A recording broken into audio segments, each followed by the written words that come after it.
Hey, this is Sir Charles Carey. I want you to join me on Tuesdays at 7 p.m. for the Tru-Mu podcast, True Music. That's where we talk about all things. I'm a musician, singer-songwriter, producer, engineer. All things creative. Me and my co-host, Carl T. Smith, the smooth one, will be glad to hear you, glad to talk to you, answer your questions, and talk all things music. The Tru-Mu podcast, Tuesdays at 7 p.m. Eastern Standard. Be part of the energy. I can see that thing that makes men stop, stand still, all in denial, suffer loss of will.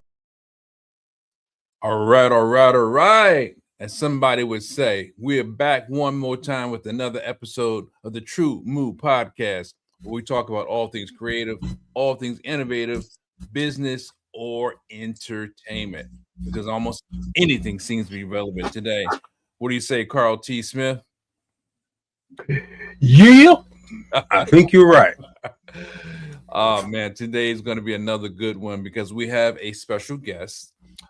This young lady, she's going to share her story with you, but we're going to take it step by step. And, they're going to learn a little more about passion and purpose and, how people do what they do and why it's so important to them. And you may find out that you're in a very similar position. So I'm going to introduce to some and present to others our guest for today, Demetria Goode. Welcome to the podcast. Hey, everyone. How's it going? How are you? It's good. I can't complain. I woke up this morning and God gave me air, breath to breathe. So I'm awesome.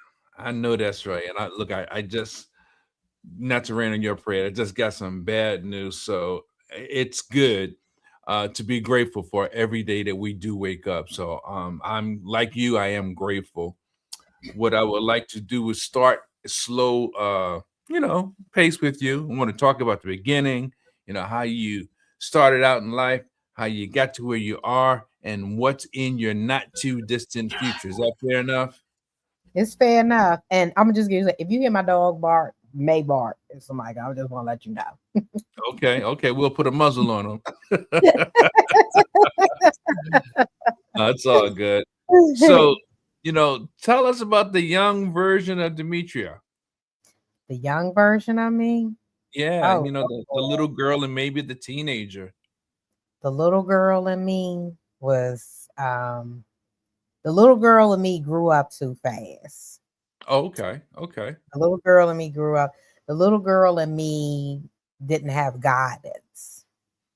Understood. The little girl in me didn't have structure. The little girl in me had to take on responsibilities faster than I should. Now, before you go any further, I think you can tell me whether you agree or not. I think a lot of us may have had a similar type of humble beginnings, if you will, or troubled or challenging beginning. And I think that's really needed now, today, even maybe, I can't say more than when we grew up, but even more so than other times. Would you agree with that? I agree. That's why I work with youth to try to catch them young, to give them guidance. If I had someone like me, what I give them, I know that I would have made different decisions and choices. Yeah. And it's unfortunate. I've heard that same story starting off with a lot of people, and I would guess even myself to a degree. And I think some of these challenges are the things that make us or break us. So are you a native Washingtonian or DC native? You from the DMV or? Born, partially raised in Falls Church, Virginia, partially PG County. But yeah, I am a VA girl. I am a Virginia girl. Yes. Okay. So as you grew up and you say you needed structure and things of that nature, when did it become apparent to you that, what age when you really knew that either things were off track, you were off track, or something was off track? Like, at what point was that? I grew up in a dysfunctional family. And I got my membership card too.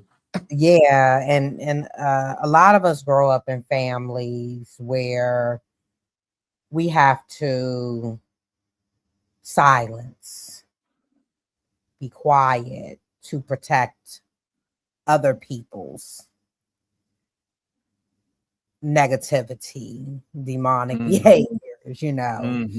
So I didn't grow up in a normal family. I didn't grow up in a family where I could look up to people and say, hey, that's guidance. Even having a kid, I had to figure it out myself. But you know what I realized with my mother is she tried to be the best mother that she could be with her circumstances and dealing with the things that she was going through. So I have to give her some grace, but I don't have to be apart. So I'm kind of separated because it's very important for me to protect my peace at all costs. Wow. It doesn't matter if you give me the category of family, of mom, sister, brother, cousin.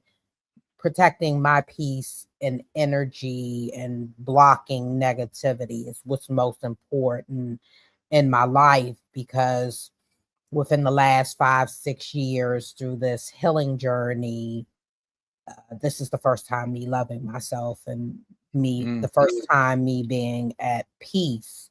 So once you get that feeling, you never want to lose that feeling, and that is driven by God. So yeah. No, I hear you on that though. What were you what were and maybe what are some of your skill set interests or areas of interest as you know, I guess grew up? You know, what were you into? You know, was it theater, music, games? I mean, just hanging out. You know, what was it that you were into? Not as far as the dysfunction, but it can be that. But you know, what kind of things were you doing when you were growing up? I was a tomboy, so Okay. I would jump off swings, jump out of trees, play football, play basketball, ran track. I was a tomboy. And Okay. you know, growing up, I loved going to the community center when I could, because I think that's where most of the kids found their peace at. That's where we come together in some form of unity and family. And that's why now you take a lot of things from your childhood and you incorporate into your adulthood, and that's even traumas, right? But that's why the build of the a nonprofit organization is like community driven and community based. So there are good things that I pulled out as a child, and there are not Pun so. intended. Yeah. Carl, what you got? Are you frozen? Yeah, he He may. froze. Oh, there he is. We can't hear you, Carl. Oh, sorry about that. Okay. Can't hear me now? Yes, sir. This is not Can't hear me now? AT&T. You can hear me? This is not Oh, Yeah, we okay. can hear Yeah, you. no, I had the Carl. thing down. But Verizon is hear me now. Now Are you sure? Oh, okay. I thought it was, okay. yeah, it was Out of all the Sprint? things that you were Verizon doing when you went to the center or playing basketball and stuff like that, what was your favorite? I think my favorite was being a kid, like when I got to be a kid, right? Playing video games, Right. snacks. Rest in peace, Miss Hall. I loved her. Just being around friends and just having fun, just that moment of being a kid. Yeah. Because all my life I didn't get that moment of being a kid. So that's what the community center bought, was that freedom of being a kid. Look, I enjoyed those days too. I think the days of the after school sessions and the community centers. I know there's some here in PG County, but I think those days are sorely missed. And believe it or not, I was a kid like a lot of other kids. I'm sure Carl may have been as well, even though he's not that old. He's a little young dude, but you know, we had 21, man, 21. Look, I think we all over the Why y'all 45. laughing? I don't understand it. he's holding on to that Why 21 y'all and a laughing? half. But like, what were you playing? Atari, Dreamcast, Nintendo, PlayStation? What was Man, your? yes, I was. I had a Atari, I had a Nintendo, I had all that, and I used to love the arcade. I used to love going playing the arcade. Pac-Man. Oh my God, Okay, Tetris was one of my favorites, and classic. Mario Brothers and Donkey Kong. Yeah, we used to go battle. We used to have a quarter sitting on top of the machine, and Oh yeah, yeah, yeah. That's something that we did as well. For us New Yorkers, we would go down to either 125th Street or 42nd Street in some cases, and for others maybe Fordham Road, and hit the video games and the arcade games, I guess you can call them. And man, talk about having a ball. Shoot. Yeah, wow. So when was I'm just, trying to throw this all together. When was the good fight created? do you want me? I'm gonna get you. Do you want me to tell people like what Sure. first happened to me? We're Okay, very transparent. Absolutely. okay. As long as you're comfortable, yes. I'm an advocate for this. I fight to get people to look at their reflections in the mirror and just to realize that they have traumas. And we against a warfare right now. And what people don't realize, if a lot of people just stop and look at themselves, because childhood traumas affect adult decisions, if Oh they yeah. just change themselves instead of blaming others, Hmm. we would Say that. be living in a different world right now. And So look, even when it's not your fault, not that you're going to be over the situation. And you tell me if you think I'm wrong or if I'm off base, even if it's not your fault, you have to find a way of working around it, through it, or over it so that you can have a sense of normalcy. And it may not be that easy. Am I right about that statement? I want to say this. Go ahead. Even though I was a giving person, a loving person, I have to look at myself in the mirror, right? Because I tell people all the time, like I was the one that would lend money or help pay this or give up my rent money thinking you're going to give it back on Friday, right? And then we mad at the next person, right? See, this is where we have it twisted at. This is where I had it twisted at, right? I have to look at myself, right? Or anyone doing this, they have to look at themselves and say, why do I continue to do this? And some people have a reputation, right? We can't blame the next person because they don't pay us back, right? Because we have to stop and say, first, I ain't have it. And second, I ain't have to give it. So for me, I started looking at myself like, how can I really be mad? Because if I would have just said no, then I would never be in this situation. And I Right. think a part of my traumas was people pleasing. And a lot of times we look at people pleasing like I'm a good person, but we people pleasing. So when am I going to stop and look at myself and say, why do I keep people pleasing and allowing people to continue to hurt me? I can Mm. change that. It took me up until my 40s to realize that I was people pleasing and I was hurting myself, but that came with aggression and anger from me. And it streamed a lot because we feel as though that people are taking advantage of us.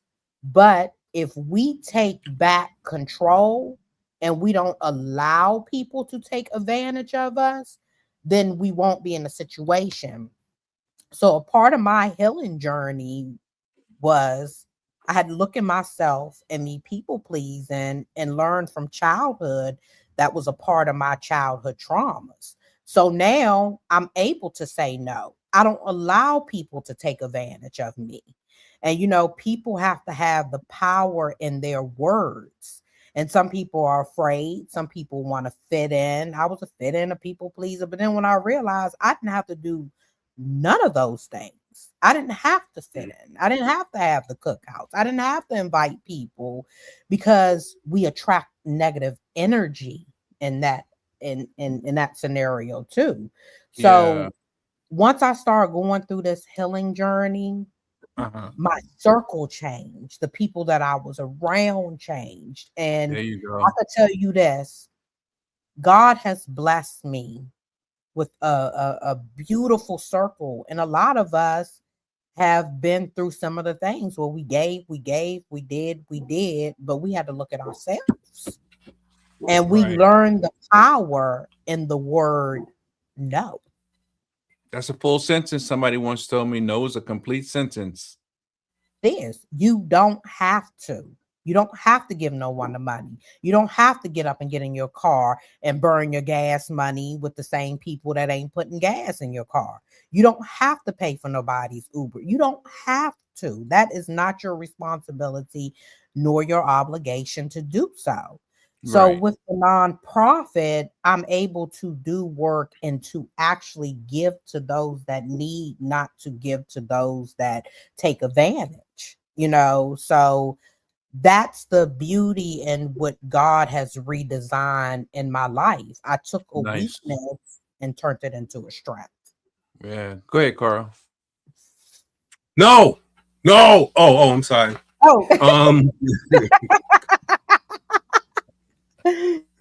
These young people, you can't do nothing with them, I tell you.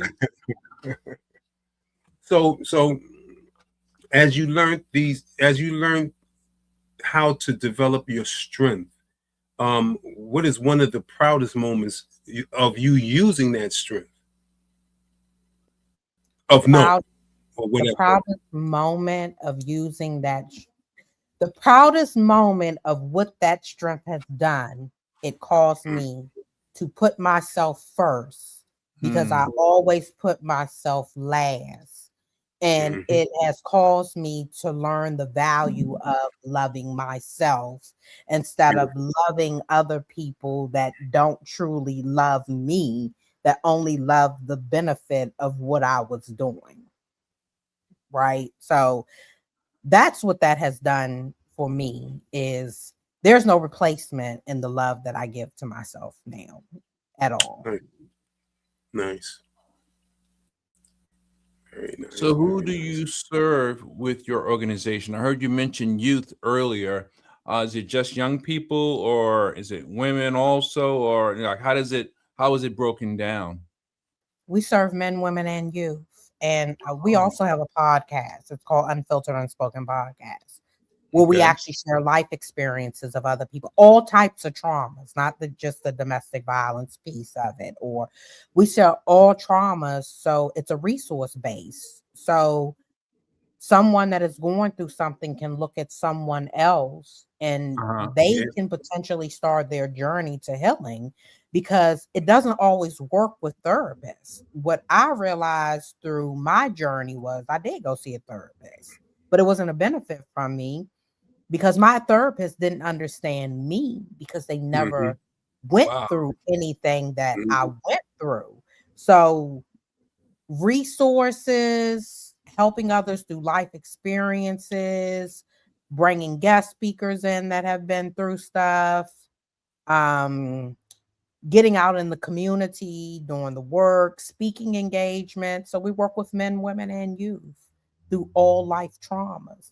Specifically, that's domestic violence, because I am a domestic violence survivor, and I am a childhood trauma survivor and adulthood trauma survivor, and I've been on both sides. I've been in the once a lot of people are abused, they become the abuser sometimes in a lot of situations, and people not ready to talk about that, right? Well, I commend you for saying that, because one, most people don't speak to that. Not that everyone goes to it, but most people don't speak about things from that perspective. And most times, to my knowledge, I don't know about you, Carl, but we don't hear women speak from that perspective either. So I commend you greatly for being as transparent to say that openly. honestly, and I think it speaks volumes because we have to be the example so that other people can know it's okay to own your stuff. Right.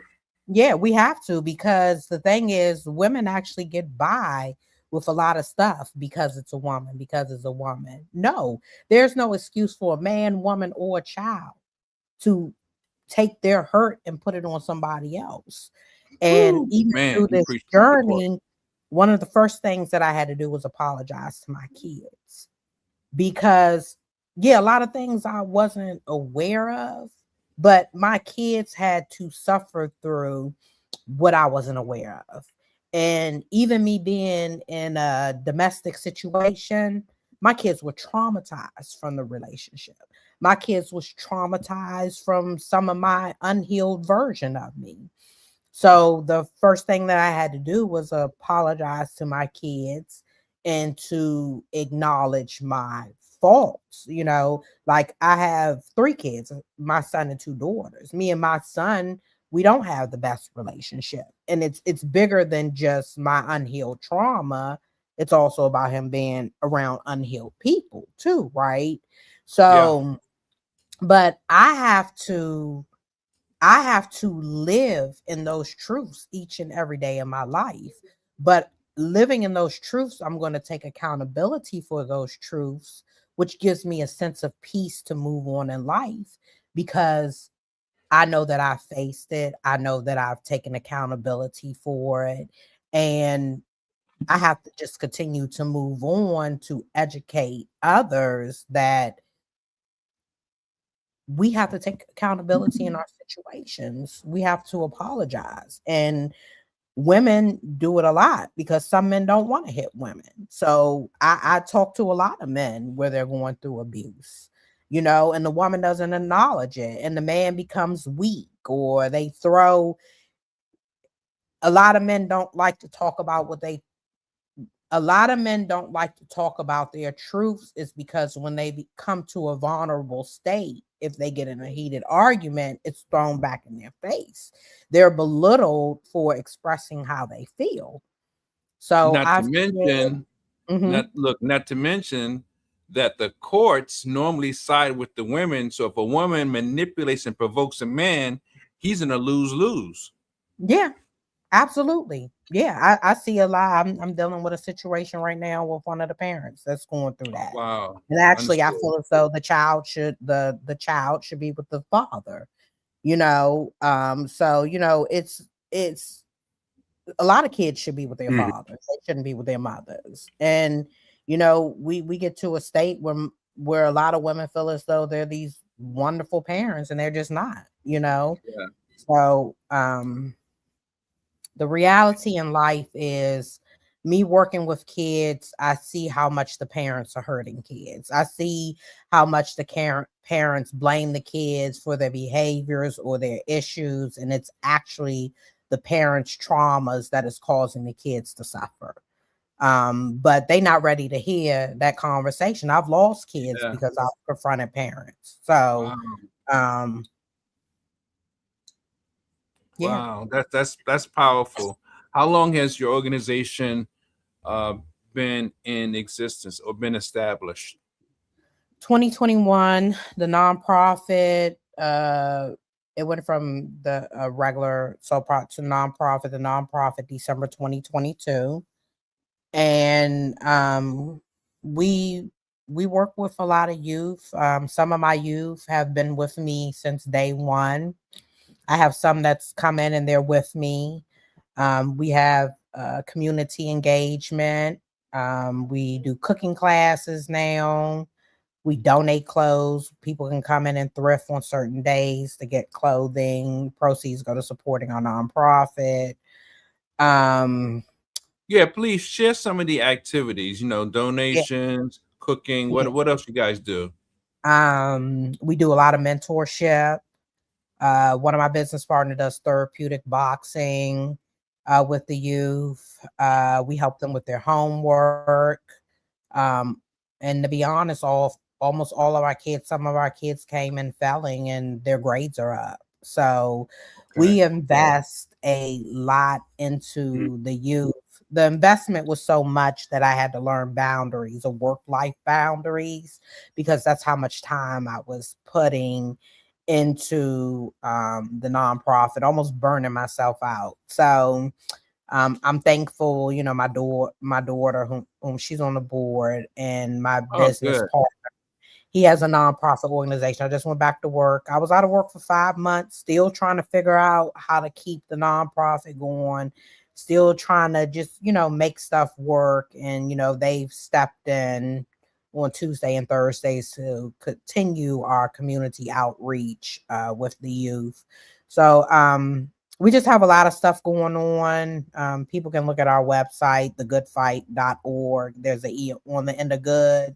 Come in, support community. We're doing so much in the I know community. Carl does something similar as far as the mentorship piece with or he supports self-defense for the youth. That you got something coming up, don't you, Carl? Are you a part of something coming up, or is it already passed?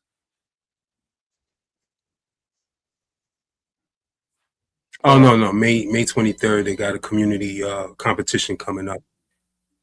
You still don't hear me? Well, you weren't saying anything at first, but it's all good. We got you now. Wow. All right. Yeah. So that helps. So maybe we need to talk, Carl. no, Maybe you can come in and do a session with our youth. Sure, no problem. I can do that. Okay. Yeah. Because still nothing. No, we we hear you. But it's like I don't know if it's delayed, but oh, okay, all right. I'm starting to feel some kind of way. I want y'all to know. Don't feel no kind of way. We can hear you. Hear But now you said mentorship. Is it life skills mentorship or academic mentorship? Life skills, academic. We teach the kids respect, morals, hygiene. Okay. Oh yeah. Expressing their emotions, confidence building. Like, I'm not even gonna go. I had a guest speaker come in this Saturday. So we had a writing freedom class with a guy named Jamar. And he came in, and he's a publishing author, returning citizen, and he's doing some great things with the youth as well. So he came in and did a class with the youth. And as the class ended, I was working with the youth, like spitting some knowledge to him.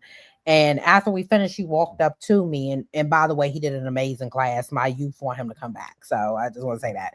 But he walked up to me and he said, "I am so impressed. I just can't believe what I just seen." And I told him, I said, you know, a lot of the stuff we don't post on the internet, we don't post publicly, because this is what we do behind the scenes to support the youth, because we have a youth classroom area, and it's so the youth can come in and have freedom of space to vent, express their emotions, how they feel. We talk about, they open up to me. Almost majority of my kids call me mom, their second mother. So I allow them to express how they feel without anyone interrupting them, because a lot of times the youth can't express how they feel. But not to be funny, the parents a lot of them are in the wrong. They don't give their kids freedom. So when parents wonder why their kids won't talk to them, they have to go look at themselves in the mirror, because there's a lot of things that they need to deal with. Yeah, I believe that. I mean, I think some of the parents are still stuck in that mode of what goes on in this house stays here, and you ain't trying to embarrass me. And I understand generally, but it's a new day, and you got to wake up and see what's happening around you. Those old-fashioned ways are stifling, and they're stunting the growth of not only our children but even of the parents. And if the children see how the parents move, that's giving them an idea of how they should move, and that's not always an accurate depiction of how things should turn out, roll out, or just simply how things should be.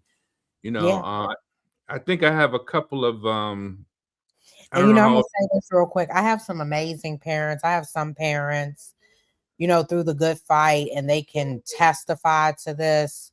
Like, being honest, healing is about constructive criticism. And if you can't take constructive criticism, you're never going to make it in life. A lot of people feel as though constructive criticism is an attack on them, or someone's belittling them, and they're not open. That's a weakness with inside of other people. The only way that I was able to get to where I am, a lot of it came from constructive criticism and me listening to the constructive criticism. And that is a big piece on how I bettered my life. And that's one of the things that I love about my circle, is that we can always give each other constructive criticism. We may get upset, but we come back and we're like, you know what you said was true. And I need to look at myself additionally. Like, I have more change. Change is an everyday thing. It's not a one day thing. It's not a week thing. It's not a month thing. It's not a year thing. Change is every single day. We will continue to fix our flaws, and healing is every day. It's an everyday thing. And I that's one thing I can say is, folks, be open to constructive criticism. Stop taking it as an assault or an attack on you. Right. So, It's true. Carl, you got something? No, I was just talking about that with somebody just recently. Especially when you're dealing with music. The only way that I learned anything was people telling me what they felt about what I was doing, and you have to be strong enough to go through what they said to even have a chance, because I always say the truth is my friend, and it gives me the ability to change. And if I don't want to change it, that's my choice, but I got to be able to take it. Right. Agreed. So, yeah. I tell people, like, when, and I didn't get, so I'm going to say this disclaimer. It might be a bit for many, but this is a part of my truths, and this is a part of my life, and this is a part of why I do the work that I do. So my ex-husband brutally beat and stabbed me 6 times with a steak knife. And one of my stab wounds was actually over my heart. And what I tell people, even through that, all I was worried about was my kids. I was in an ambulance, my kids. I need to call my kids. And, after the situation happened, one of the guys in the ambulance, because they took a while to get to me. And one of the volunteer ambulance folks, it was in Accokeek, Maryland. And he came back to my house and he broke down. He actually sat with me for like 2 hours. And a part of it was apologizing. And another part of it was, he was like, I never seen anyone get in an ambulance and all they could do was think about their kids. Like, you didn't even know if you were going to live or make it. You just wanted to talk to your kids. That was it. And after that, I was against suicide. I know that's the only thing that you can not be forgiven for. It's biblically. But God put me in a position where he made me feel like, when people feel like they're in a position of suicide. And I'm going to tell you, I was depressed. I had been depressed for a long time, and I was fighting depression. And I couldn't take it no more. A lot of people that are suicidal, they're not going to really talk about it. They're not going to really talk about the depression. They're going to put a smile on their face around other people. A lot of people are not going to know what they're truly going through. And I was one of those people. No one knew what was going on. They didn't know I was going through the verbal, emotional, financial, sexual abuse, while other people made me look bad, and I was just silenced, and I allowed the attacks for a long time. And then mentally, I was digging myself in my own grave. I was just digging a hole of depression, stress, hope, faith. I didn't have any of that. I was dark and empty inside. And I put 30 Percocets to my mouth. And as I put the Percocets to my mouth, as they were going down my mouth, my at the time, my toddler, she ran in the room and she's just like, "Hey, mommy, I love you." She busted my door and was like, "Hey, mommy, I love you." And she kissed me on my forehead. And that is what made me drop the bottle. Like, God spared my life. Like, God saved me twice.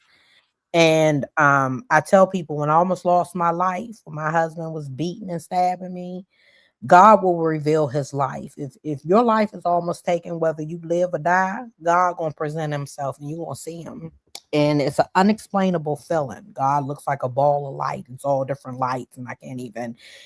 It's a glare of lights and colors that I just cannot explain. And the devil looks like the Grim Reaper. God and devil was tug of war with my life, and my soul came out of my body. I'm gonna tell people, and I could feel a shield go over me. And I believed in God, but through this healing journey and everything that I went through in God sparing my life, I became a believer. And I know that he exists no matter what. Can't nobody tell me different. And, going through this healing journey, it caused me to go to my this is what caused me to go to my childhood, to go to everything that I was going through mentally, emotionally. I didn't love myself. And I realized that I never loved myself. And I was living a cover-up life. My image, everything was fake, it was false. But God opened my eyes, something bigger and better. And that was the unity and love for myself. And I was a troubled child, in and out of the system, runaway, juvenile, sexually abused. I had been through it all, and it just mentally and emotionally affected me. And I tried to go on with life like nothing ever happened to me. And when I accepted everything in my life, even as an adult, I was an adult trying to find that little girl in me. Yeah. To find a safety net for that little girl in me. Yeah. And I abused myself through the process from childhood and to adulthood. I was a part of that abuse to myself. And I had to change that. And that was the part of the healing journey. And I tell people, no matter what someone says about you, it's what you do to change your life for the future.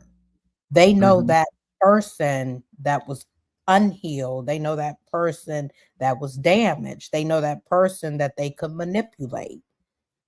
But that new version of you, they don't like that person. They don't like that they can't manipulate you. They don't like that they can't take advantage of you. They don't like that you stand up for yourself.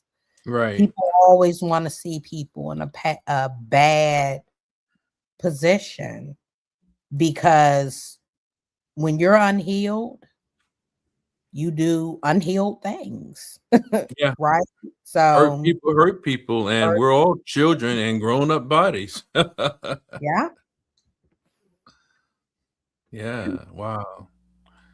Well, I definitely I think your message, your story is right on time. I know this is not about me today, but I'm going through some things, family oriented things, so I can relate and I can identify with many aspects of your story.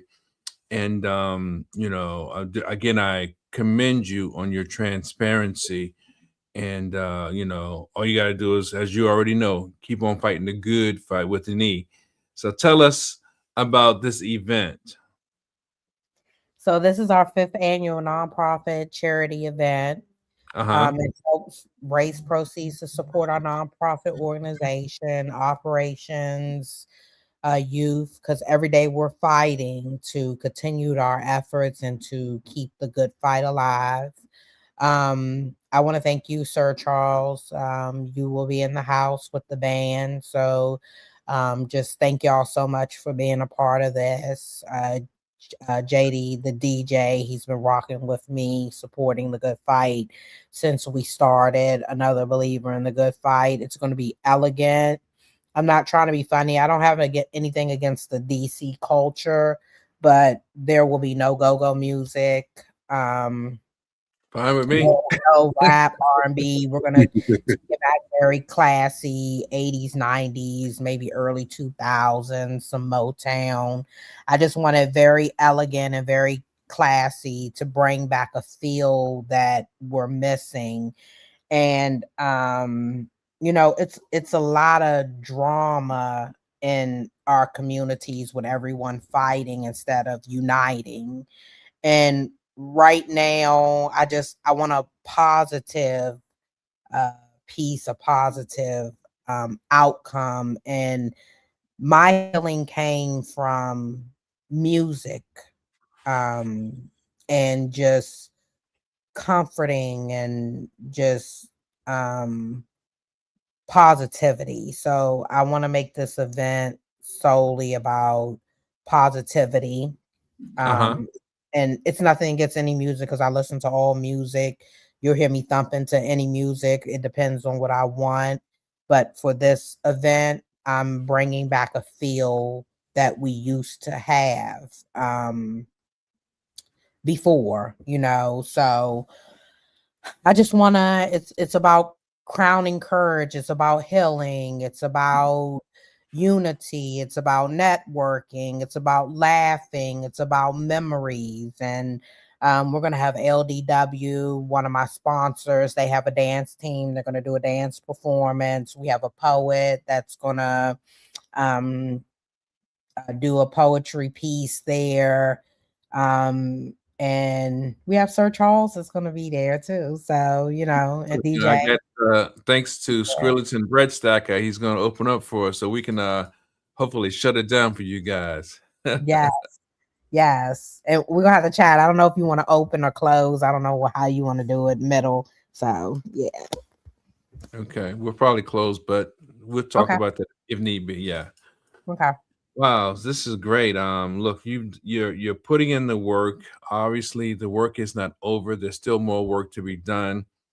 This is a existing work in progress, and again, I commend you on that as well because it's difficult when you are in a pruning or healing process, and yet you're still doing the work that benefits others. Everybody can't do that because sometimes we have to be selfish and get the healing for ourselves before we can help other people. But I've also heard, just as they say in an airplane, there's an accident or going to be a crash. When the mask comes down, put the mask over yourself first and then try to help someone else. So again, I think it's a worthwhile effort. And I think what a lot of people get twisted is they think that success is this big, glamorous, money-making thing. And it is, and it can be. But that's not the only way the success dresses itself. Success can be viewed in so many different ways, And I think what you're doing is a true sign of success because boots on the ground, you're doing the work. I don't see you on TV, but guess what? You're still doing the work and you're still reaching people and you're still helping people. And that is success. So definitely limited. Let me tell you, I get so many messages like, I love what you're doing. I love what you're doing. And I'm like, well, share our posts, make a $5 donation, show up to our events. If you support us, like I tell people, a lot of the support. Now I have people I know that have supported that continue, but a lot of the support comes from people I don't even know. That I've met through the journey of the good fight. And I'm like, I think about COVID. I probably supported over 50 Black businesses during COVID. Wow. And I can tell you probably 3, 4 have supported back. Wow. And this is the God's honest truth. And I think like one of the biggest things I tell people, I go on people's pages and I see if they're supporting other people. I vet who I do business with now, because when I did this, a lot of people stole. I didn't get products. I tried to go support all Blacks, and I'm still going to support Black businesses, but I'm just making just an example. And I supported, got half product, didn't get a product, money taken. And this is a cause. So all that money could have went to the benefit of the people that we serve. So I'm big on customer service. So if it ain't right, you fix it. If you give a price, that's on you. I'd rather pay for full price, quality over quantity. And I think one of the biggest hurtful things when I went through this is a group of community that I trusted. I had did a video, and you know, it's for us to be silenced, that people don't want us to talk about this, but we should talk about this, because you took a lot of money, not a little bit, but a lot. And I did a video, and kept asking for my video, kept asking, it was lost, I don't have it. I mean, oh no. Oh, you paid for a production to be made? I paid for a production to be made, and 2 years later, and I ain't paid no chump change, and I had receipts too. And all this, that, and then I come up, they use my video on one of their rap songs. I can't even use the video to this day. I think I cried for like 5 days straight. I ain't even gonna lie. I cried. That's how we do each other. Yeah. Oh yeah. Oh, we gotta turn some light on over there. It's getting dark over there. Says you got a light. Turn on a light. I know I'm about to. Hold on. Deanna. Look, I was in the I was sitting here through the sunlight, and I ain't even realize that. And that natural light is the beast, ain't it? Yeah. Hold on. Hello. So, you know, that's just one example. And I had that's so much better. Look. There you go. And the thing was, with the good fight, I risked it all. My daughter, they supported me. I refinanced my house to put into the nonprofit. Wow. This was years ago when I first started, and specifically for a lot of stuff. And I'm gonna tell you, most of that was stolen, taken, not getting products. And I tell people too now, don't use people because people refer them to you. Use people because you vet them out. You understand with them. Yeah, you don't have to, you have to vet. You don't have, just because someone refers someone to you does not mean you have to use them. You know, just do your research. Get a contract. Make sure you write a contract. You know, make sure you have everything in order. And if you have to sue someone, hey, get your money. Do what you got to work hard for, because now moving forward, baby, let me tell you, if you cross me, we gonna end up in court. you didn't see it enough, and I don't care who you are. I don't. Right, Carl, what you got? Well, I mean, it sounds like you have a. Can you hear me? Yeah, we can hear you. Oh, all right. Listen, I don't know. Like I said, I feel some kind of way because y'all be treating me like a stepchild, but all right, that's fine. No. Sounds like you have a wonderful program. What's next? What's about to come up next besides the event that you have? We do free youth tutoring once a month. We do a cooking class once a month. So the next thing up is free youth tutoring. I think that's May 2nd. And then our cooking class, which is a $20 donation. And usually those fill because some of the parents go first, but I'm about to start making them more public. That's on May 16th. And then so we do that twice. And then Tuesday and Thursdays, we have youth engagement where my business partner, my daughter, help the kids with their homework, mentorship. Some kids just come in there just to get breath out. It's a free space. They love coming there. And we have a couple more events. We're working on workshops. They haven't been posted yet. But we do have hats and shirts and tumblers for sale, and cooking aprons, and those proceeds go to supporting our nonprofit. And if you're a thrifter, reach out to us. We have a nice area, and you could come in and thrift, and the proceeds go to supporting our nonprofit. I think I have a couple of presenters for you. One is on history, our history, more importantly, and one is on mindset for youth. But we also have a mindset program for some of the older folks as well. So, I don't know how you said once a month, I think you just said, but I have a couple of presenters that will probably be able to serve the good fight well in your upcoming openings. Yeah. Let's talk, because I do a lot of Black history. So we could talk about that too, to make sure it's someone I didn't cover. So I actually love to have guests come in, so because I do a lot of it, and it just gives me a freedom, like some breathing room to have a guest in, and good guests. And for sure, I think there's so many good role models in the community, and I want to be a part of bringing that to our youth, bringing good role models and something that's going to be beneficial to them. So let's definitely chat. I love to give them some good stuff, self-defense, Black history. I mean, all that good old stuff. I teach them cursive and everything. So wow. Do people even use that anymore? My kids are. I teach them the importance of learning how to sign their signature. And believe it or not, I had a lot of older kids that didn't know how to write cursive. Wow. So my youngest, who was 5, she's 6 now. She knows how to write her name in cursive. So nice.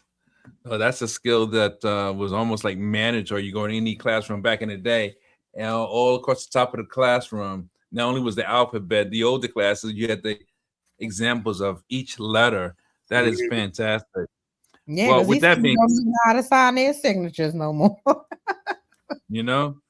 So with that being said, again, I want to thank you for sharing your time, and give out the website for those that may see this and are interested in coming to this event. The groaning courage? Yeah. So it's going to be your Crowning Courage. What is the website again? www.thegoodfight.org. Thegoodfight.org. There's an E on the end of good.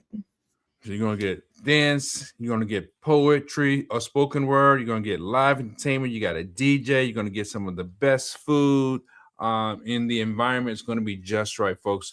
So support worthwhile and worthy organizations that are doing things that seem to be passe, but that are obviously still happening right in a community near you. This is going to be in Waldorf, Maryland. So I highly recommend that you tap in so that you can be a part of the in crowd, be part of the energy, as we always say over here at Tru-Mu, be part of the energy.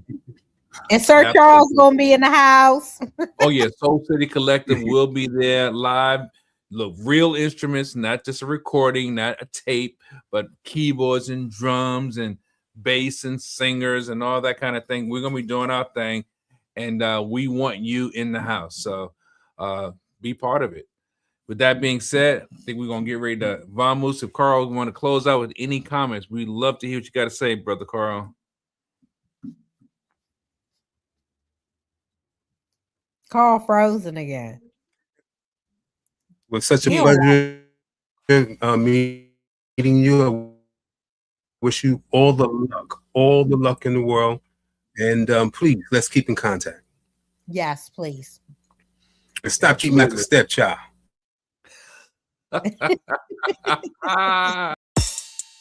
Yeah.